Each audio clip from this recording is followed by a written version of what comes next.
Si nous voulons comprendre les paroles de l'apôtre, il nous faut tout d'abord savoir exactement en quoi consiste cet état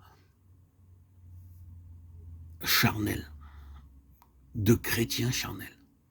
Je vous ai donné du lait, non de la nourriture solide, car vous ne pouviez la supporter. Et vous ne pouvez pas même à présent parce que vous êtes encore charnel. Premier épître aux Corinthiens 3, 1, 2. En premier lieu, un chrétien charnel est celui qui reste perpétuellement comme un enfant. Voici une personne qui est convertie depuis de longues années.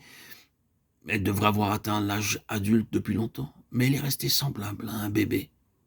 L'apôtre dit, je vous ai donné du lait, non de la nourriture solide, car vous ne pouviez la supporter. Un bébé, c'est délicieux. Il n'y a rien de plus ravissant qu'un petit bébé de 6 mois, avec ses joues vermeilles, son visage souriant, ses petits pieds qui gigotent et ses petites mains qui s'agitent. Mais supposez qu'après avoir admiré ce petit bébé, je revienne 6 mois plus tard et que je trouve l'enfant exactement pareil. Les parents diraient, nous sommes inquiets au sujet de cet enfant. Il ne grandit pas.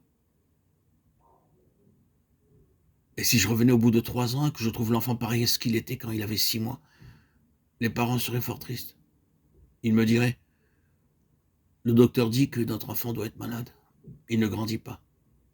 Le docteur pense que c'est extraordinaire qu'il soit encore en vie, et pourtant il vit. Et supposez que je revienne au bout de 10 ans et que je trouve que l'enfant est toujours un bébé. Un bébé, c'est ravissant. Mais un enfant qui resterait toujours un bébé deviendrait pour ses parents un fardeau et une cause de chagrin. Eh bien, la plupart des chrétiens de Corinthe étaient dans cet état. Ils étaient restés des bébés. Et qu'est-ce qui caractérise un bébé? C'est qu'il ne peut rien faire par lui-même et qu'il ne peut rien faire pour les autres. Un bébé ne peut rien faire par lui-même. Beaucoup de chrétiens sont dans ce cas. Leur pasteur doit être pour eux une véritable nourrice. C'est une chose vraiment solennelle de penser que ces bébés, au point de vue spirituel, ont besoin d'être constamment nourris par leur pasteur et que celui-ci est obligé de s'occuper d'eux sans arrêt.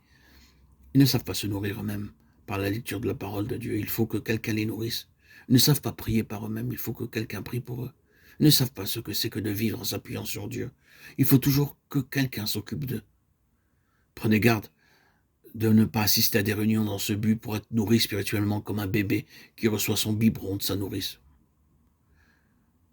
Oh, que Dieu soit loué pour la prédication de l'Évangile et pour la communion fraternelle dont nous jouissons. Mais ne soyons pas comme des bébés. Vous savez que lorsqu'il y a un bébé dans une maison, il faut que quelqu'un s'occupe de lui. Très souvent, la maman ne peut pas sortir à cause du bébé ou bien c'est la nourrice qui doit s'en occuper. Mais il faut toujours quelqu'un pour s'occuper de bébé. On ne peut pas le laisser seul. Il y a des chrétiens qui sont comme des bébés. Il faut que le pasteur s'occupe d'eux continuellement. Ils ont toujours besoin d'être aidés. Ils veulent devenir des hommes forts. Ces chrétiens restent des bébés. Ils ne peuvent rien faire par eux-mêmes et ils ne peuvent pas non plus aider les autres.